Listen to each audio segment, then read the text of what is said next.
with you adding stuff.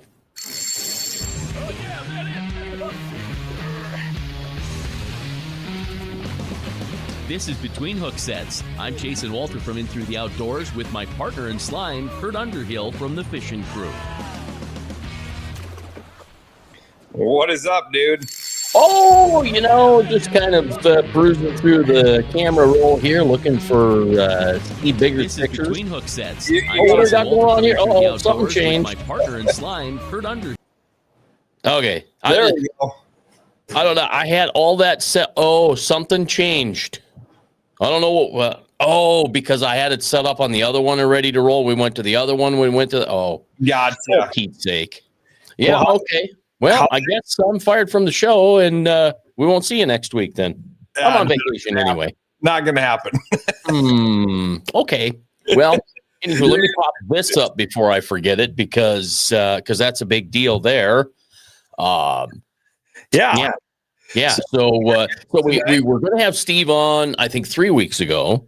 Yep. And then none of that worked out. And so now here we have him tonight. So we're going to talk about duck hunting and dogs.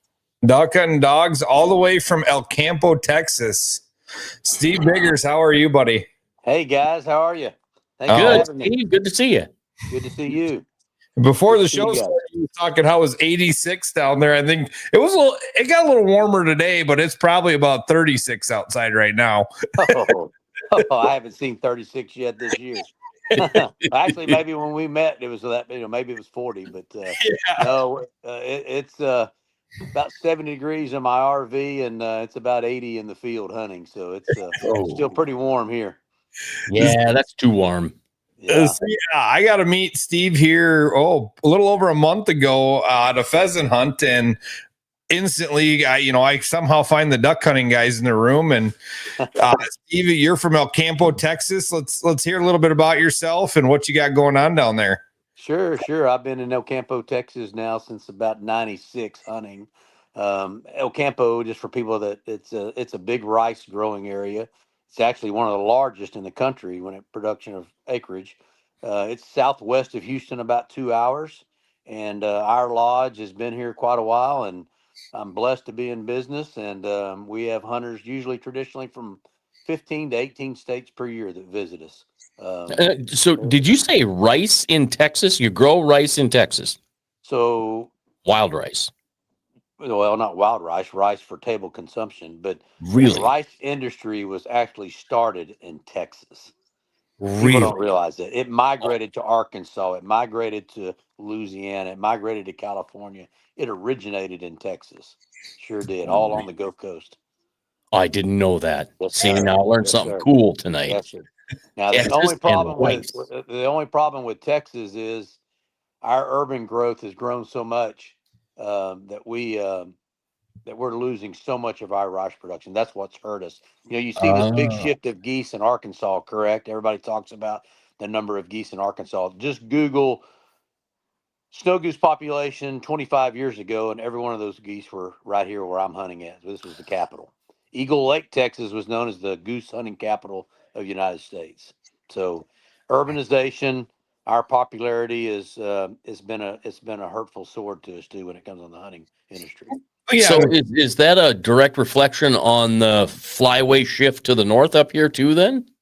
I'm not sure about that. One thing we do not kill a lot of, regardless, and before we get started, I've got my Astro shirt on, but I'm a huge baseball guy, so I keep stats. I can quote you stats bird wise forever.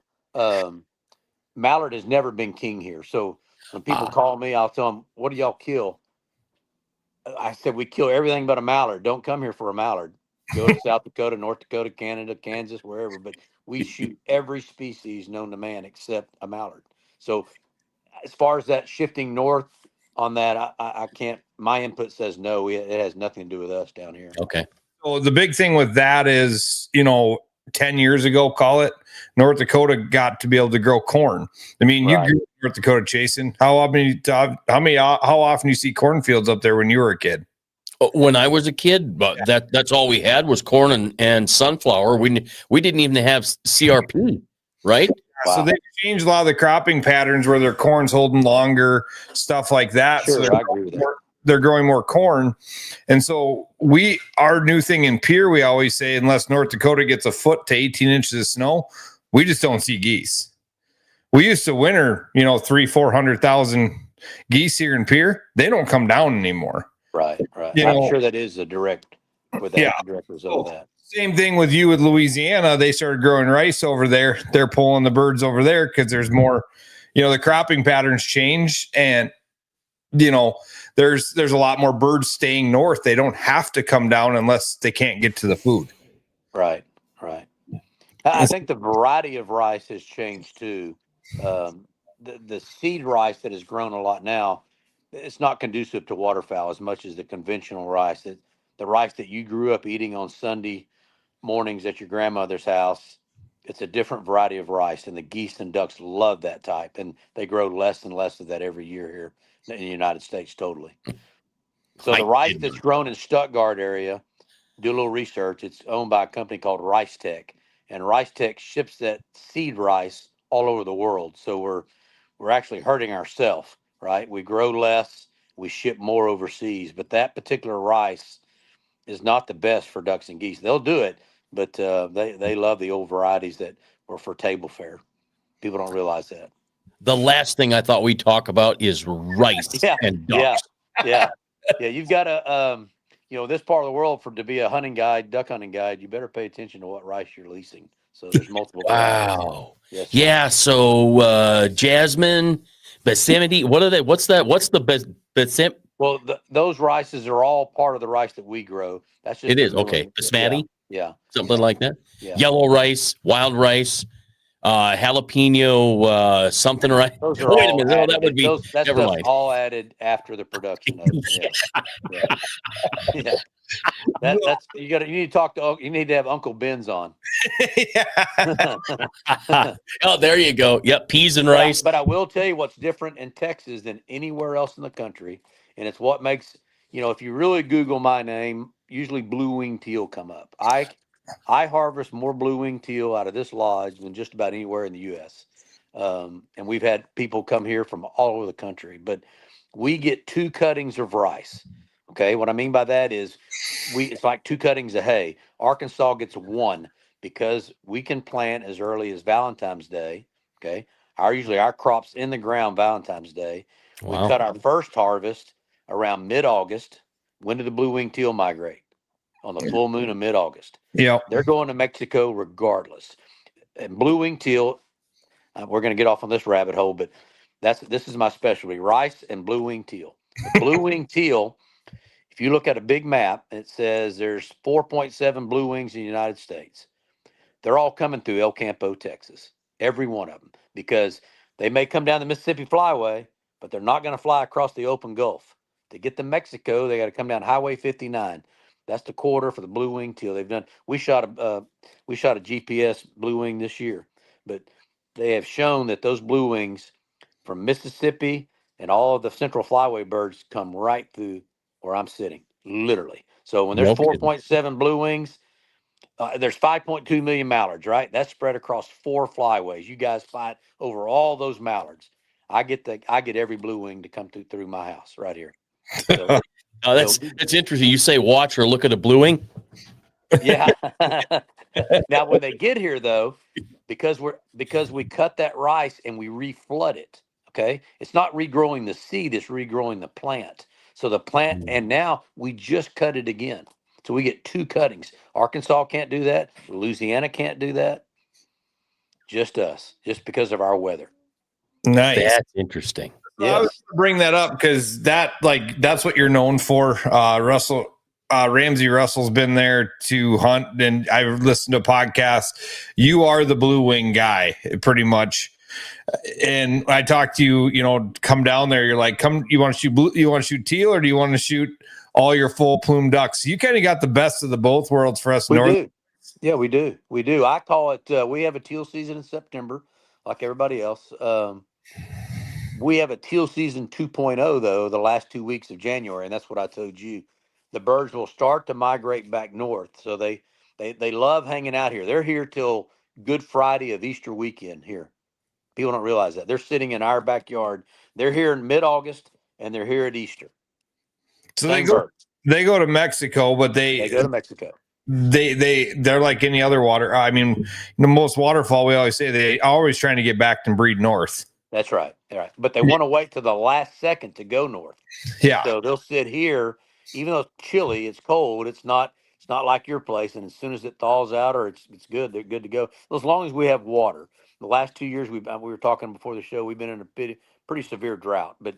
But to come here in January, you're going to shoot wall mounter, pintails, widgeon, gadwall, and then you're going to shoot some of the prettiest. You can go to Mexico and shoot them, but it's a little dangerous to cross the border there. But you can come right here and shoot blue wings too. You just can't shoot 20 of them. You know, you can shoot 6. But yeah, we have a great teal season, and we kill a lot of ducks. We do. We harvest a lot of ducks. When you were up here, you just got done with your teal season. Do you remember your stats on how many teal you shot in your 9-day teal season? We killed 2,296. 2,296. Ask me my best year. What's your best year? 4384. 43. Wow. 84. I was telling 16 people. days. I was telling 16 people. days. You guys shot like around 2,400 teal, and they're like, "No way!" I'm like, "Yeah," and he's not full of shit. Like, I mean, this is something he does, and 5.7 bird average. That's pretty strong. I don't know where else you can get it. Ridiculous. It's not guaranteed, but it's pretty damn good. So let's before we get much more duck hunt, let's talk about how you started what Rocky Creek Retrievers is, Team Waterfall, and tell us about your lodge, man. You're showing me pictures. Yeah. Well, I guess the first way things started is, I had a career with Exxon right out of college, and I dog trained right out of college, and it's just a sport I've always enjoyed. I've enjoyed guiding, duck hunting, and dog training.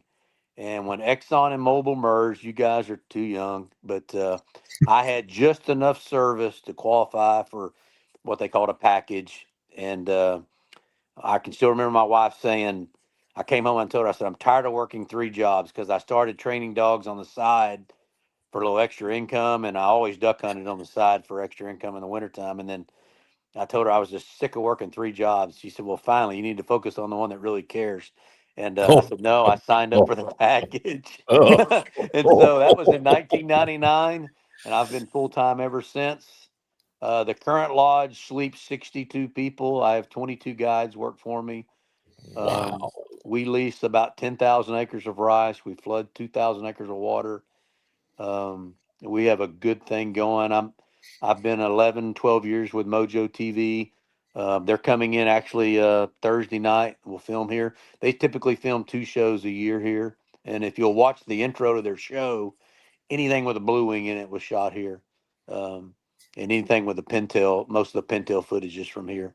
Usually they get that in their November show. But just very blessed. Blessed with good guys. And my camp is how I like to do it. I don't want it so fancy you can't come in here in your muddy boots, but everything's clean and nice, home cooked meals. I've got a great staff, and where the gentleman that hosted this pheasant hunt that I met Kirk on, their company flies down and hunts with us, and they have a big hunt and they have a great time, and they've been here, I guess, about 6 years now in a row. So we must be doing something right. So yeah, that's amazing. I've got a group here they're all from the East Coast. They're in the rail car business, so I'm not going to say the company name in case they get in trouble. But we have a variety of type of clients, and then we have a family here hunting, and some husband and wives here hunting, and so yeah, we're just blessed. We're blessed beyond belief. So, well, you're talking about your guide. We got to talk about this guide. Okay, yeah, he's sitting in here with me.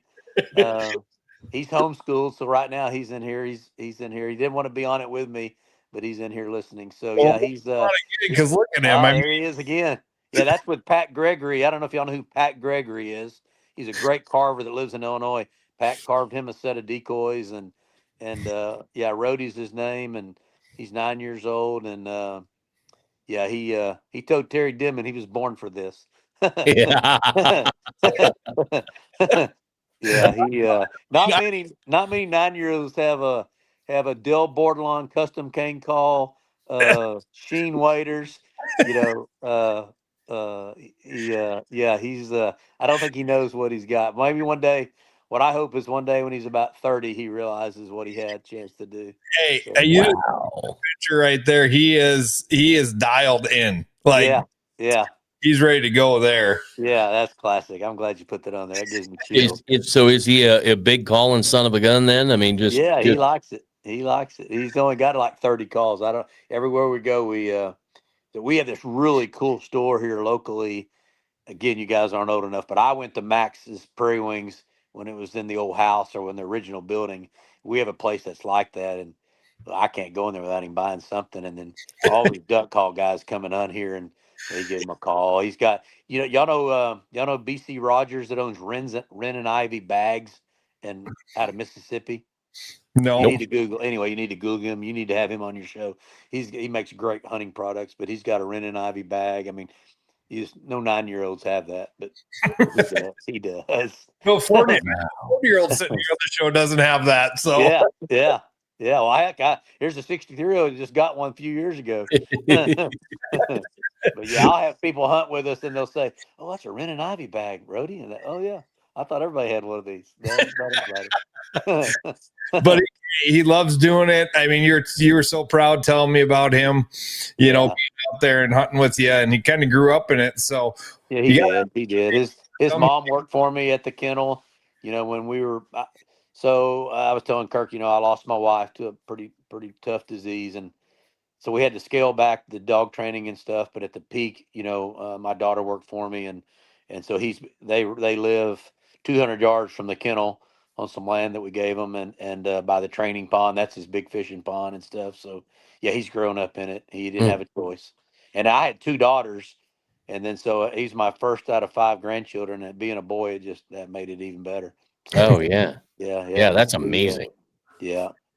No, he drives the Can-Am and drives the Polaris, and he cleaned ducks today. He likes to get back in there when all the guides come in. And he breast them out, and yeah, he's still learning to really. He shot a duck on camera in teal season. You'll see it this coming year. So he got one on camera. So that was a big deal. So yeah, it's all good. I'm sure there's not a lack of shooting for him at some point in his life. I mean, yeah. Right now it's still pretty limited, but yeah, it one day it's going to cost me a lot of money. So, yeah, right on. Yeah, I mean, because he just hunts with Boss shells. What else do you hunt with? Yeah, exactly. Migra, whatever. He's not hunting with the cheap stuff. Yeah, he's not going to the store finding whatever's on sale. No, we're pretty full. So back to your lodge a little bit. Yeah. You're telling me you have like full Texas barbecue pit down there. You have a stage. It's everything when you walk in. It's everything. It's a venue type deal, but it's not a wedding venue type deal. So my wife and I love live music. The first thing I built when I bought this place is an old stage where I live. I live about an hour and a half from here. I don't live in this little community, but I live in a different community. But I'm a huge live music, country music, Texas type music. So the first thing I built was a stage, and then all the major weekends we bring in a couple of bands each night and play, and the guys just love it. They absolutely love it, and then I like it, of course. And so yeah, I've got a stage. We've got 4 skeet machines set up, a little sporting clay course in the front. Being the dog trainer, I built the technical dog training pond from the front. You can look at it on Google Earth and kind of see it. And so yeah, we've got 20 dog kennels here, 20 runs. They're all for the guides, but some of the guides will let a customer put a dog in there or something if we need to. But yeah, sounds like good. fun. It's about 15 minutes from the farm, so it's just far enough away to be out in the country and a little privacy, but a little closer to town than the farm is. And then yeah, it's good. It's good. So when you get into this, you kind of, like you said, you just kind of got into this whole deal. Yeah, right, Tom. I know it sounds like a hunting trip. I told Steve we're going to have to come down, but the problem is going to get really expensive for me mounting all these birds when I come home. I can't get big sprig pintail. I can't get all the full plume stuff. If we're lucky, we can get a few, at the late season tail draggers, but they're not like you have. I've guided snow goose hunters and, have to talk guys out of shooting the big, like you cannot shoot those birds and they whip in this pintails and you're like, they're just the gorgeous thing you ever seen. Yeah. So, I would say too, it's the most I've ever had. Let's just use a five guys, 30 birds. I've had up to 13 species on the trip on that. Really? That trip. Yeah. So like ruddy duck, average 4 to 7 daily. really ruddy ducks, canvasbacks, any mergansers? No mergansers, and we don't. Are they even? Ducks. Some people say they're not even a duck. I agree. They're not. Okay. We don't have many of those though, thank God. We don't shoot the ruddy ducks. We have a lot of them, but we don't shoot them. Oh, they're a cute little duck. I want one hanging on my wall, but I can never. No, if somebody wants one to mount, we'll shoot it. But we don't. Oh, well, sure, yeah. I get to see that, and that was my deal. Was I could never find them during hunting season, so I'm certainly not going to shoot one to put on a wall. Yeah, right. And I have a picture of one. I mean, I have one in the lodge by the pool table. When we hang up, I'll send it to Kurt, and then he can forward it to you. But yeah, we see some big old black cheeks and the white chin. They're beautiful. Yeah, yeah. But we'll shoot canvasbacks, redheads. See, we're an hour and a half inland from the bay, but every redhead that goes to Mexico, every redhead that goes to Lower Laguna Madre comes through El Campo, Texas. Again, it's just the same flyway that the blue wings do. So they come right through here. They're coming right now. The widgeon follow them up then, or no? They don't follow them up, but the widgeon are here. Gadwall are here. Everything's here actually. Ringnecks. Trying to think what I shot the other day. I know we killed some ringnecks today. I saw them on the cleaning table. Bufflehead. A few bufflehead, not big time bufflehead, but we definitely killed a few. I always felt bad for the gadwall when I was a kid because I'm like, it's a good thing a gadwall doesn't really know what it looks like because it would just be disappointed. Right? We just beautiful. We kill some beautiful ones here. I think most of ours, I guess, when I was a kid anyway, they were small. They were a little bit bigger than a teal, but nothing. They weren't anything to brag on. No, we love them here. It's one of our top species here. Get wood ducks coming through there? We do. So we do. So we're on a big creek system. It's called Sandy Creek, and it's we do kill a few wood ducks. Yes. Yeah. So it's crazy to me that you shoot so many gadwalls and widgeons and you don't see the mallards. No. That's really interesting. When you're hunting, you shoot. It's a temperature thing. It's a temperature thing. They like the colder weather or a little bit cooler weather. 80s too hot. Oh yeah. Now I will tell you, when we killed 2 mallard hens the other day, that's how quick they go around in our guide group chat. Group me text. Average 5 a year mallards. Last year, total ducks killed on the farm, teal season and big duck was just under 12,000. We killed 5 mallards. See, and when we're up, I mean, that all you hear is, you walk over the top of a hill and, we've never killed more than 1,000.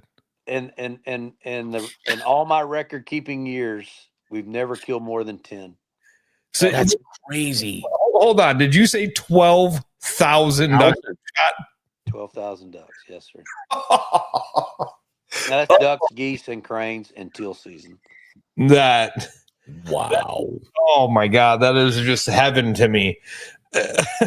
That is, so what's your biggest season since you're a stat guy? Is that average or is that low or is that high? So you got to back out that particular year. We killed, we still had a 16-day teal season on that last number. Average season probably is around 8,500 ducks in a 72-day duck season. 72 days. And I can't even do the math on that. It's just, whoops. Oh, the calculator says that's a hell of a lot of ducks. There you go. A lot of ducks. Yeah. But we kill a lot of sandhill cranes. So we have it all here. That's what, and we still have quite a few geese, nothing compared to 20 years ago, but we still produce some good goose hunts. And so we'll have some big goose hunts, a lot of crane hunts. I've got 2 guides that strictly, and our crane season is different than like West Texas. We can only kill 2 cranes because we're in the flyway for the hooping crane. Okay. So, Oh, like with all those guys you see out in Amarillo, up in the panhandle of Texas, Lubbock, that area, and they're killing four crane. That's a different species of crane, and they follow a different flyway. Our birds follow the hooping cranes right down to the Gulf. And so okay. we have to be really careful. We only get about a 36-day season on sandhills, but we have a good 30. Last year was one of the worst because of the drought, but typically we put the hurt on them. So Hmm. a guy can come here. I'll tell you, I've got one group from Chicago that comes every year. They want to shoot a blue wing, and they want to shoot a sandhill crane, and then the other day they don't care, But we try to do that, and they usually get them a wall mounted blue wing to take back, and then they get shoot a limit of cranes. So Okay, so people, they're the blue wing, is that coveted? You'd think they'd want like a green wing or a cinnamon or something. yeah, we don't get many cinnamon. Of course, that's a California bird, but we Yeah. kill 15 to 20 a year. They fall in love with a blue wing down south, and they follow her back All the to way. Texas.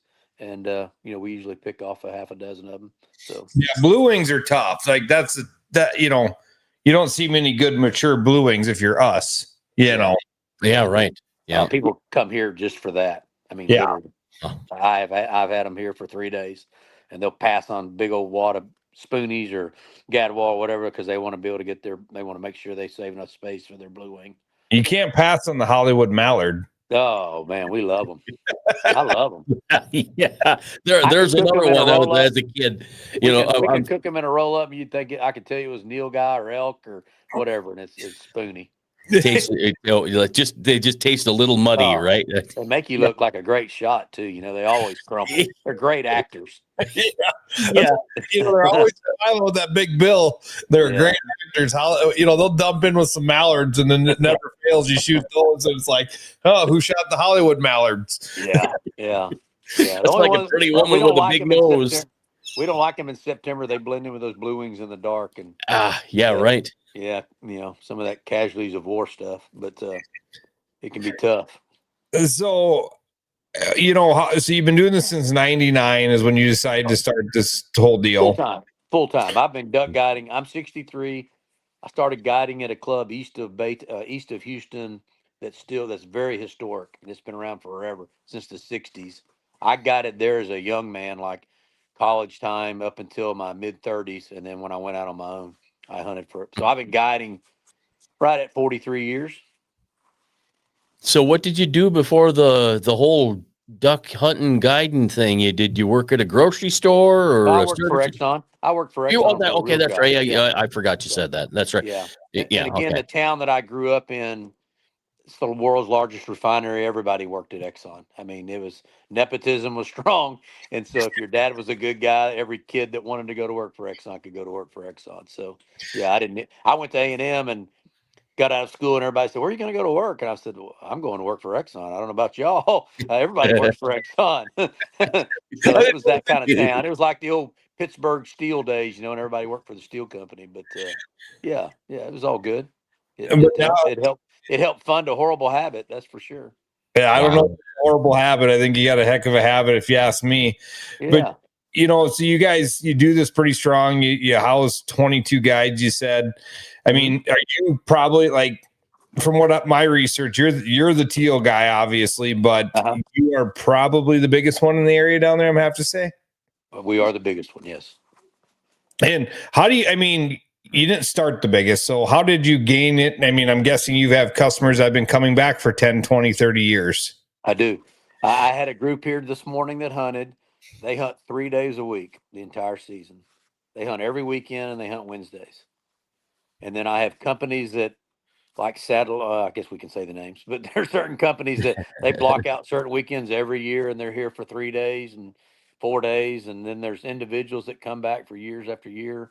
What really helped me, and I love helping them, is I helped develop some of the early Mojo stuff, the blue wing teal decoy, now obviously I didn't engineer that stuff. Terry has all the patents, and he is a great guy, but they field tested so much of that early stuff right here with me, and I got in with them at a great time, and they've helped my business tremendously. My growth exponentially is blessed with Mojo TV. I can't deny it one bit, and I'm a faithful Mojo supporter, and I use their products. There's other products out there, and they're good, but Mojo is they're number one in my book, and they've taken good care of me and helped our team grow. So I wouldn't be here without them.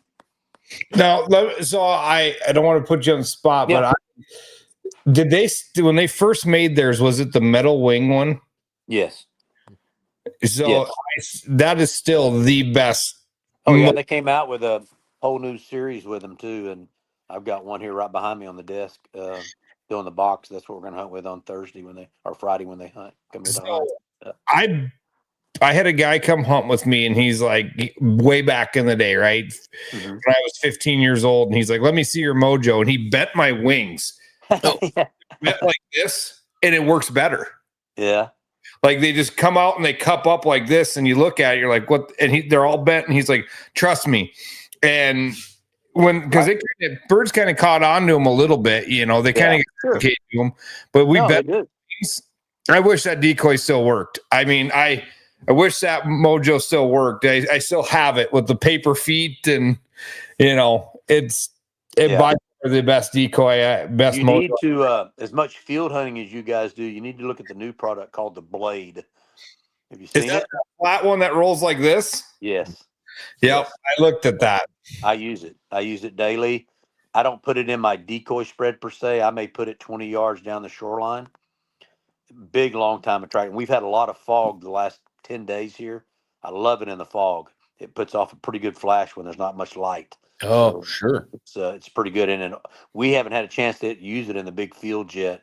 Once our geese get it feeding and the ducks feed with the geese, we'll be on a remote and we turn it off with the geese. The geese do tend to shy away from it, but we'll put when those big flocks of pintails, I think it's really going to help us finish them. So, and you got to remember, Terry's always told me, the product is not designed to finish ducks. It's designed to attract ducks. So everybody's like, turn the Mojo off. No, how about this? Let's leave it on and let's move it somewhere else instead of right in front of our blind. That's the key. That makes sense. Yeah, because a lot of guys keep them right in the right in front, right, myself right. included. And then eventually, though, toward the end of the season, it's 30 yards down the shoreline, up in the grass. Not even. You wouldn't even think, why has he got it down there? But it's just to help attract. Yeah, Felby says sign him up for a waterfall trip next year. Come on. Boom, boom, boom. Oh wait, hold on. What was that? Headquarters. Their producers just telling me we've got a special announcement here to make. So let me bring that up. Mr. What the heck you got going on here? MR Ducks, CDE DVD wings, MR Ducks.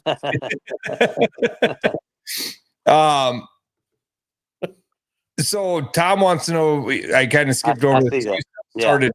Occasionally, Tom. Occasionally we do. I'm not in the market that I was at one time, but occasionally I am now. But people are always welcome to check with me. But normally I can point them to someone that does.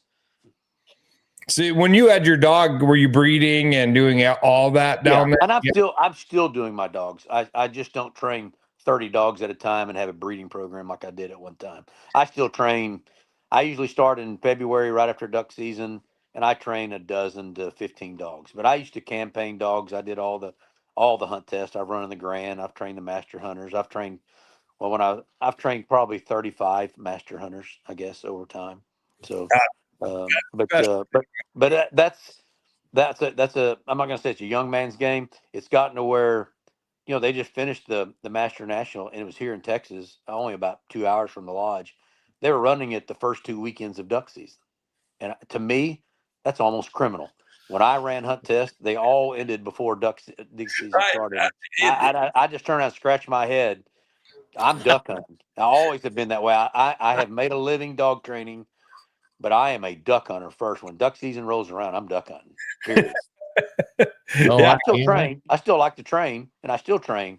I don't train year round like I used to, but the guys train here every day. There's guys. Some of my guides are dog trainers, and they train after they get through hunting. I used to do that too, but I don't do that anymore. But I'm dang sure not going to travel to go run a trial or a hunt test, and I can go on a real duck hunt. That's why I got my dog.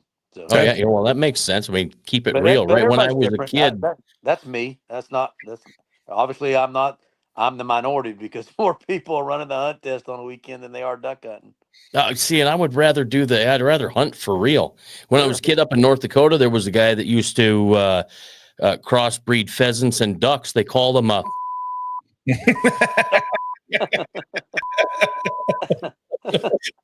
Uh, He's a class clown, Steve. yeah.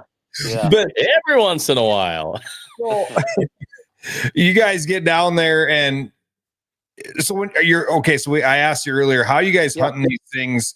You know, is it all flooded fields? Is it creeks? How are you guys setting up? What's expected? You guys got big blind, or you layout blind, or what is expected for the? We have a lot of this part of the world grows a lot of cane just because of all the moisture in the canal. So some of our we love tacos in Texas, and so we call them taco stands.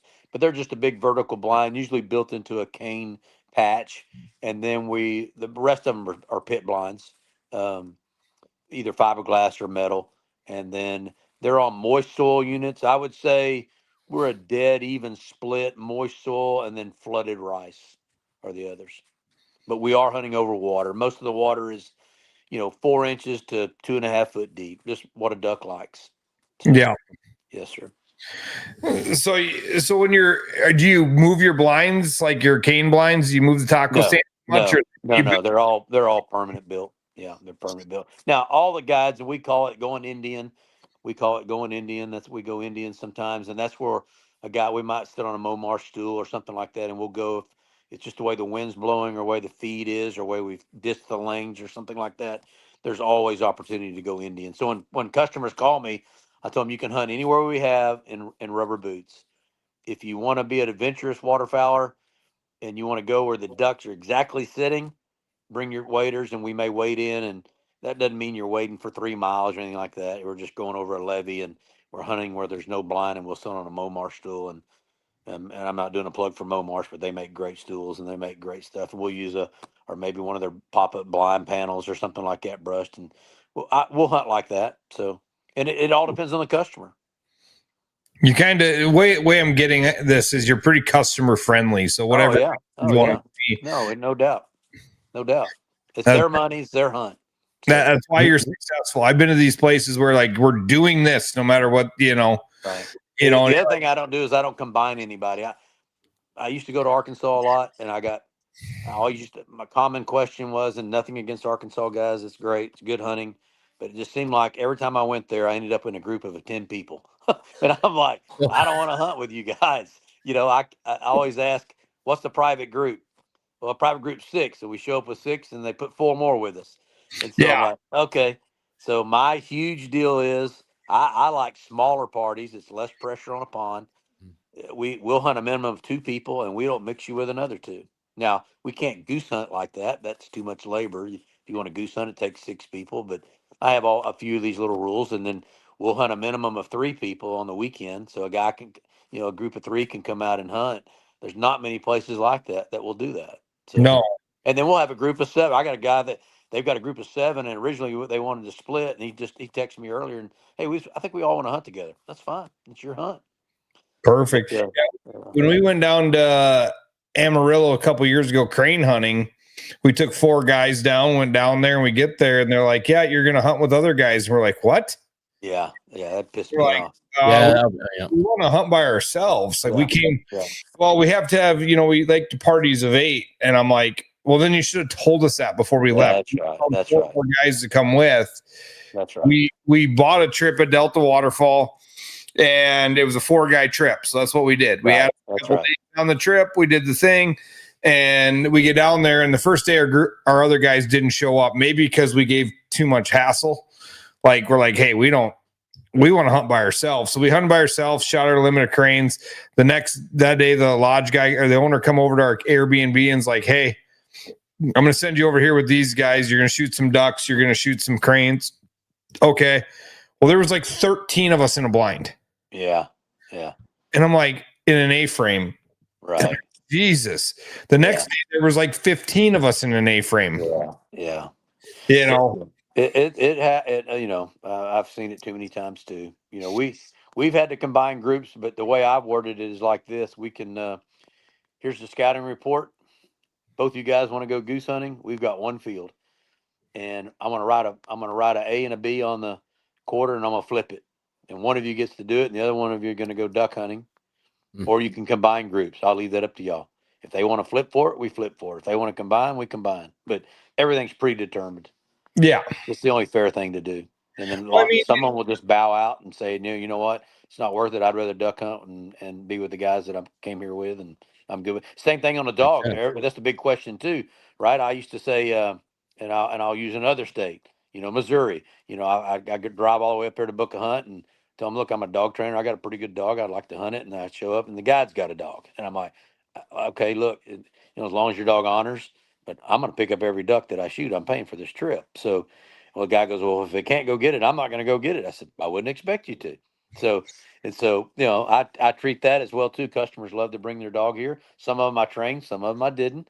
But, and we say the same thing. I'm not going to walk across this marsh or this rice field and retrieve a duck that your dog needs to get, or I can bring my dog with me and it will honor. It's professionalism, but it's at the same time, you can use this place as a training ground if you want, but you're going to chase the duck too. So.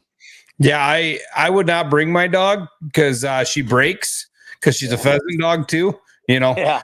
The dog trainer, like I took mine to my trainer and I said, hey, he's like, what do you want to do? I said, well, I'm mainly going to pheasant hunter, but I would like her to, he's like, there's no such thing, dude. Either I can train this thing to be a duck dog, or I can train this thing to be a pheasant dog, or you're just what you get. And yeah. My 48-pound chocolate lab has retrieved every swan I've ever shot. Yeah, you're telling me about that. That's cool. So, if she breaks, I tell people she's going to break. As soon as that gun goes off, she's out in the water. Just be prepared. Don't shoot anything low. And it works great, but I'm not guiding people by any means on that kind of stuff. So it's just buddies hanging out. And I come down there like, sorry, Luce, you're staying home. She might hate me, but she's staying home. Yeah. So, I'm going to get down there. I'm going to have to come down and see you. It's going to be something. Maybe we get down there and maybe I plan a Wednesday night and we do a live podcast from. Sure. I'd love it. There you go. Yeah. That'd be fun. I got a few more pictures here of your. Yeah. Yeah. That's at the front entrance. Yeah. So how did the name Rocky Creek Retrievers Team Waterfall come about? Well, one, I'm a big baseball guy, so go back to team. That's where the team came. The Rocky Creek is a creek that's, again, I live, have you guys ever had the opportunity or blessed to eat the ice cream called Bluebell ice cream? Oh, you ever heard of it? Okay. If you Google it, that's the town that I live in is where it's made. And so out of that town, there's a big lake and everything, and the main creek that feeds it is Rocky Creek. So Rocky Creek Retrievers is the name of my kennel. And then it just stuck. RCR is a great logo. And the team waterfowl. Yeah, that's our big old cedar logs that we take pictures on. Yeah. Oh, I love it. That's a good picture. But so that's for the Rocky Creek, and RCR is just, it's easy to remember. It's a good logo, and we just call it RCR. That's everybody that comes here, just RCR. So the team waterfowl is just the baseball nerd in me. I like it. Yeah. I like it. Yeah. I mean, from the moment Nate goes, you got to meet this guy. And I met you, I'm like, we're already exchanging phone numbers. Oh yeah. Yeah, we were. This is like me right here, man. This guy just living the dream. Well, that's what I told you. I said, you're a young me. So, I've got a guide right now. I've got several, but I've got this one. I always say my prime was 37. I was like a killing machine. I was a good guy at 37, and I've got one that's 37 right now. And I just look at him, I just shake my head because I said, man, he works for Exxon and all that. I'm like, oh, please keep your job. Don't be like me. But at the same time, he is like me. And so we call him Killer. So yeah, it's good. It's good. Yeah. So a lot of your guides have other jobs, and I have a half a dozen that are retired. They've been with me for a long time. I have my oldest. So I'll tell you, he won't care. My oldest guide will turn 70 in January, and my youngest guide is a junior in college. So, oh wow, that's impressive. I forgot about this. youngest guy's 9. Oh, No, yeah, right. So his name is on the board. I have a big, so like, baseball teams have a lineup card, right? So we have a lineup chalkboard and all the guides are on it. And so that's where I should have sent that picture to for this. People would love that. And it's got the duck numbers on it. We've Oh, killed 12 bands so far this year, just so you know, if you want to know that number. Really? Yeah, that's counting teal season, and this was day 19 of duck season. We've killed it's been a good band year so far. So but anyway, going back to the guides, because if I book a group of 25-year-olds, they don't have a lot in common with me, okay? Other than the passion to duck hunt, but I'll place them with a guide that's closer to their age, and then same thing. I've got a lot of older clients, and I don't need to put a 22-year-old guide with them. It's just good business. Yeah, that's a great idea. Yeah, it's just good business. So it gets rid of that awkward thing because a 70-year-old's not going to be on TikTok. He's just not going to send a TikTok video of him. So it's all good. And you got to have something to talk about in the blind. So yeah, no, I think it's a great idea. How do people get a hold of you? Do you have any openings? I mean, yeah, we have openings. That obviously there's big weekends and stuff that I block out for some private that take the whole lodge. We have several of those, but you can still hunt here. So the best way to get a hold of me is RockyCreekRetrievers.com. And then there's an RCR Team Waterfowl page they can click on. I'm on social media. I'm on Facebook and Instagram. My Instagram is called Rocky Creek Labs. At the time we couldn't get, I don't know why, that my daughter had that set up that way, but really just, I always tell people Google my name and just Google duck hunting and Steve Biggers and all the Mojo stuff will come up. But yeah, we do have a website, and you can give out my cell number here. It's fine too. That's fine. Do you have like a base price, or is it kind of built to the team, or how does that work? So roughly it's around $600 a day per person here. That's food, lodging, morning hunt, bird cleaning. We do have drive-in type hunts too, that a guy could stay in a hotel and save a little bit of money. But I'd rather them call me and visit, and I'll, if you're going to come for 3 days out of state, I'll work with you. And so, and I'll work with youth. I'm big on the kids and stuff hunting. So I'll help a guy out. So, yeah, I mean, rate $600 a day per person. We do not do any afternoon hunting on waterfowl. There's dove hunting, there's fishing close by and those kind of things, hog hunting, but we do not. So there's something else for you. No refuges in this area, none. No federal refuges. So you want to hold ducks, you've got to create big rest areas, and everybody that's out here seriously does. And so we don't have a refuge system. So in this area, and so we have to really protect our ducks. There's no way I'm going to go afternoon duck hunting. No way. None. And that's basically there's nowhere to give them a break. Nowhere to give them a break. We're off the farm by 11 o'clock every morning. We scout in the afternoon. We scout daily. That's a big thing up here, So we have these pits over east of my place here. Basically east of where you were is a big public. I think it's 5,000 acres of draw. They call them draw pits. You go into a trailer, you draw a number, you pick your field. I'd never heard of that. Yeah, I went up there. Yeah, and the big thing that I've always said to them is, when the geese get here, they just get beat up. Yeah. I mean, guys just literally there'll be 25, 30 guys in the draw shack in the morning going for 25 fields. And guys, if they don't get the right chip draw, then they'll just leave, but they're beat up nonstop. And I was trying to tell them, like, we need to leave an area. There's rest on water and there's rest in a field too. Right. We're continuously beating up the same field because that's where the feed's going. Right. And birds are going to relocate. That's right. Pressure. I mean, pressure moves them more than anything nowadays. Pressure. So I'm like, you guys need to take a couple fields and just say, this one's blocked off this week. Right. I agree. Make it a zone. Do it in zones. Yeah. And rotate them zones. And you don't have to hunt, these guys up here, hunt the X. We all love to hunt the X. Sure. Right? We all want to hunt the X. But if we want to keep birds in, leave the X alone a few days. Right. We rotate zones. Luckily, our farm is not continuous. It's broken up over 100-year history of owning it, and we're in 2 counties, and so it's pretty nice. So we'll hunt. We call it north, middle, and south. And like tomorrow, we're hunting the middle section of the farm, and it again, you're putting pressure on a certain area and leaving the other areas with nothing going on. It gives them a place to go. So they never leave us. The ducks never leave us once they get here. If that makes sense. Yeah. Mhm. We keep them. We bounce them around. There's no doubt, but we don't. They don't leave us because they don't have to. They're So like, when oh God, somebody's over here. They're gonna just scoot over there. when you're hunting the middle, all 22 guides are going out to that zone. No. Let me rephrase that. I never run 22 parties. That's not true either. I do run 22 parties during teal season. During duck season, the big duck season, we average on the weekend about 16 parties, 17 parties.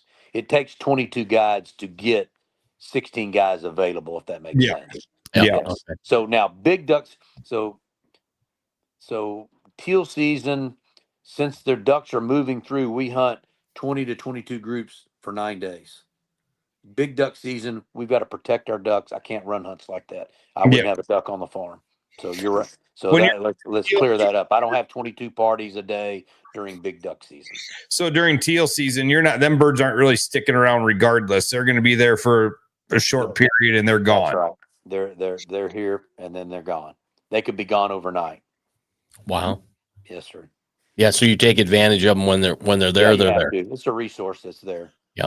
But now we don't hunt everything we have, but we don't, and we still create a rest area for them. So, but we hunt big groups. So That's how we get the numbers. That's how the numbers are so skewed. Yeah. So when you're doing that, like, are you hunting the same field for the teal season? Because you're getting fresh birds probably every day. Right. Correct. We hunt the same ponds. Now they rotate guide wise, but I'm going to use a pond that's famous. It's on the Mojo show. It's on their intro. They do a drone footage of it. Every blue wing on that intro that shot on the TV was shot in a pond called a round pond. It is a round cattle pond. It's not even it's just a drain, that area, and it's a bog, and it's amazing, and it shot a limit every day of teal season this year. Yeah, that's crazy. Yeah, every day. So okay, so now I noticed we're at like 52 minutes. So I want to let's talk calls a little bit. What do you use for calls? For duck calls? I use a lot of custom calls, personally. Dill Bordelon, do you know, if I say that name, duck hunting, do you know who he is? Yeah, honestly, Fault Call was my favorite. A matter of fact, Art made me one. I had him on my show, and he made me a duck call and sent it to me. It was pretty cool. But yeah, I'm just an old wood Fault Call guy. Okay, I just love them. Yeah. I actually use a custom cane call made by Dill Bordelon there in Louisiana. Okay. And then of course I like zinc calls, echo calls. Yes, I'm probably not the most custom duck call guy. I mean, I am with the cane call because I like it, because we hunt so much teal. There's so many teal here. It makes a great teal noise. But there's a lot of good call companies out there. But mostly on the geese, you get into the specialty calls, especially the speckle bellies. We kill a lot of speckle bellies. So Reichland calls are good calls. Yeah. So every guide's a little bit different too. Same as decoys. Every guide's a little bit different, and we all have Can-Ams with these big quack racks on them, and we put out about 10 dozen decoys. We pick our decoys up every day. So all the guides are rigged up with Mojos and flock of flickers and 10 to 12 dozen decoys, pretty standard every morning. Okay, I was just going to ask the size of the spread. So it's still a fair amount of decoys to pick up every day. It's a good leg day. It keeps us young. Yeah, right. Yeah. Let's talk a little bit about the speckle belly hunting. Okay. We had a couple weeks ago. I went swan hunting. We shot our swans first day, and then we got onto a couple decoy fields for geese and a lot of speckle bellies in the area. We shot 2 the first day and 2 the second day is all we shot. We couldn't get them to finish. What is your trick to finishing? What's your spread for a speckle belly? Because you get a lot of them down there. Yeah, we do. We hunt a lot of silo socks, a lot of dive bomb type silhouettes, but they love the rice, and so mainly it's location for us. That's our secret. We're hunting rice and they love it, and less pressure. I'd rather let them sit for 3 days than hunt them on the first day. So Yeah. we're fortunate enough to have enough rice and have enough property that truthfully we let them build and get in there and hunt them, and then we might not hunt them for another 5 days to a week. So Wow. yeah. Now, So, do the speckle bellies winter with you down there? Is that where they winter? yes, sir. Yep. Ah. Yep. Now we've shot a GPS tracking one here. I'll tell you a little quick story on it. It came from the Aleutian Islands. It went to Stuttgart. It was around Stuttgart. Came to El Campo. Hung around here about a week. Went to the Valley area around Kingsville, the King Ranch. Then it went to San Fernando, Mexico. Came back to the King Ranch, and then we shot it in El Campo. Huh. All within about a month period. Isn't So that crazy? I was just telling a guy tonight that I read the story a couple of years ago, and I wish I could find it, but there was a speckle belly that took off from up north, and I'll mess up all the times, but it was GPS collared. It went over where I hunt a lot of ducks and where I'm going deer hunting this weekend. But that goose flew over, landed for like 3 minutes, and got back up and flew to El Campo, Texas in like 26 hours. Yeah, it's crazy. Oh my. Like Crazy. it was insane, and I'm off on my time. You know, I don't. Yeah. But- Listen to this. We shot a. The first one we ever killed here was a GPS pintail hen. Okay, and we have a roost pond, and it left our roost pond every morning at daylight, and it flew. In a car. In a car, it takes an hour to drive down to the bay. Okay, Matagorda Bay. It would go 2 miles out in the bay and sit until dark, fly back to our roost pond, and then feed in the rice fields. It did it all winter. Really? We killed this duck in January. It had been here since October. You don't think pressure moves ducks? Yeah. Wow. Crazy. So it would get up Crazy. every day, fly out to the Gulf, sit, Yeah. fly. Back at dark and feed at night on the rice fields. That's nuts. It's crazy. Yeah. So pressure is. If you ever get a chance to listen to some of those Ramsey's podcasts on pressure and stuff, he's got a biologist that does the sounds, and they got the decibel reading monitors and all the refuges. When those boats start coming in there, those ducks leave. They know an outboard or a mud motor. They're leaving. Wow. Same with us. That we come in there. So I hunted. I did not hunt today personally. I hunted yesterday. When I went into the pond yesterday, it was foggy, and the world erupted. And then they moved, 400 yards away and sat there all morning. We had no wind, it was fog, and we killed like 10 ducks, and so it was tough. But it's crazy, just a little bit of pressure. So would you rather hunt a bluebird day than? Oh yeah, we love it. Sunshine Yeah. and wind, sunshine, just like wind is your friend. Any direction, sunshine. Yep. Yeah. I've told people, and they're like, no, everybody says it's awful ducky outside when it's rainy. And Yeah. cloudy. Right. I'm like, Yeah. no, give me a bluebird day every day of the week with wind. Well, And all those DU prints that show a guy toting something in the rain and the waves crashing and the ducks, and I think he was heavily drinking when he drew that. Yeah, I would agree with you there. Yeah, right. All that wind and the waves crash, and when I was a kid trying to duck hunt in the wind, because we were always told that it had to be crappy out, right? I never rain. Here, rain, the ducks don't even move. Sure, and so when I did voiceover work for Grind Waterfowl TV, season 7, whatever, and so because I did that, I got to learn all these things about ducks and flooded corn, and then the fact that the best day of duck hunting was a bluebird day. I'm like, oh yeah, what the hell? I had no clue. I thought they were wrong. Yeah, we love a 20-mile-an-hour north wind and clear sky, unlimited. We like unlimited ceiling. Oh my God. Yeah. 100%. That high ceiling. And then them ducks, I mean, our northern never see you come down. They come from the stratosphere. Yeah. Oh, we love it. Oh, just love it. Coming into you. My phone. I've been doing this long enough now, and the clients know it. And then if they're not on the books, my phone's just buzzing when the night before and the weather guys come on. It's crazy. Crazy. Yeah. I'm glad you said that because I was literally out with my buddy and he duck hunted when he was a kid, got back into it with me last couple of years after chasing swans and stuff. And I'm like, bluebird, baby, bluebird. And he's like, really? And I'm like, absolutely. Oh, yeah. Yeah. And I noticed like the mojos don't work as well when it's cloudy. You might as well get away. That's correct. You know, you want that high sun to put on those things, and you want the flash. Yep. Yeah, it doesn't give the same flash with a cloudy sky. Yep. That's interesting. I would tell your listeners to try those Flocka flickers. That's a game changer too. They re-engineered them. The first ones that came out had a lot of trouble with them mechanically because they produced a lot of heat, and then it would condensate and things would mess up. But they redesigned those things. Those Flocka flickers, I worked on a lot of those. I got to see them early in their early infancy and stuff, and that's a wonderful product too. It adds a whole nother dimension to them. I run a dozen of them in my spread, and it's a good product. So when you don't have much wind, are you a big movement? Like, get. Wow. I do have the Mojo products for that, but I'm still go old fashioned. I got 2 jerk cords going.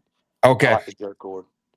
Yeah, I built a couple jerk rigs last year. Never have used them every time, fortunately enough, because we went out a bunch of times and it was just dead calm. Yeah, yeah. And there's no movement in your decoys, and it's just like they're not going to finish. These things they literally look like decoys at this time. This is just me of 40 years of guiding, but I don't try to make motion in my whole decoy spread. I try to make a lot of motion in one spot, and so. These guys buy all these pulsators, different things. They scatter them throughout. Let's just say your decoys encompasses, literally in front. If you're putting out 150 duck decoys, left to right, you might be talking 50 yards, right, or 40 yards. Yeah. Different, and then you got little pods or whatever, and you try to put one every 10 yards or every somewhere over. Well, you don't have. It's a little bit of nothing. So I'll take everything I got and put it right in the hole, and. The stuff on the far right doesn't even move at all. It looks dead as can be, but right in the middle looks like it's crazy. And that's all it takes is, a lot of times if they're not going to finish, at least they'll center up on me and get close. I can get them. So yeah, that's just my perspective. But I know people do it all kind of ways, but I focus all my motion right in one spot. When I was a kid, we used bakery bags, and this was mostly for snow geese, but we still, we'd still bring ducks in, but we'd put a little P-rock in the bag and throw them out in the spread, and that wind just kind of it gave the whole spread movement. Sure. And I think as a kid I thought it was genius. Yeah. To this day, the most snow geese I ever shot in one day was over balloons. Really? Yeah, we couldn't get out in the field. It was kind of a spring season, and the farmers like. You guys can hunt it, but you're not driving out there. Well, we had all full bodies, and we're like, we're not carrying all these full bodies out here. So I sat there. I'm like, how are we going to get out there? Like, we don't have enough socks. We got a ton of full bodies. And I'm like, let's go buy white and gray in balloons and buy a helium tank and tie them on fishing string and just spiral it up. Sure. The shit out of the freaking snow geese over helium balloons. I haven't done that one. I like that. That's pretty genius. It was one of those crazy ideas at the bar at like 2 a.m. Like, this is work or it's not, but we're gonna try it. Yeah. At the bar at 2 a.m. and then you got up at 3:30 because I used to get up at 3:30 to go goose hunting. There was a long point in my life when I was in my early 20s. We were doing snow goose hunters. We'd leave the bar and go set decoys, and then sleep in the layout blinds. I'm a lot older than that now, so not. Yeah, I'm way past anymore. Those. Yeah, I'm good. But, I get up at 3:30. I get up at 3:30 every day during duck season. I get up, make sure all the kitchen stuff's going. But yeah, I don't do that anymore. I'm in bed by now. I'll be quite honest with you. Yeah, right. I'm like, okay, it's 4 minutes past my bedtime now that it's winter, but I'm having fun. This is great. It's been great to have you, by the way. Oh, thank you. Yeah. Well, we appreciate you. We got one more comment here. Balloons. Yeah, balloons. I'm telling you. I didn't think it was going to work, but it was like, there's no other way to hunt these things. We can put out our dozen Silisox and it ain't going to matter. Right. Balloons worked. Yeah. I love that idea. Yeah. I mean, think it was windy, so they're just swaying in the air above us. And best part of the cleanup was easy. We Well, I'm shot. glad we were Central Time for you, so we're It's all perfect. on the same Yeah, timeline it's there. perfect. You didn't have No, they're good. They're in Yeah. there good. All to do right. the early late thing. Well, we Thank you very much. time, Steve. We'll be following along on your Facebook page. I recommend everybody look them up. And if you want one heck of a waterfall trip, I think El Campo, Texas RCR Team Waterfall is where you need to go. Yep. Come see us. Come see us. Love to have you. Sounds like a ton of fun. Happy Thanksgiving to you. Y'all too. Yep, Merry Christmas as well. All right, Steve. Thank you much. Great to have you. Thank you. Thank you, sir.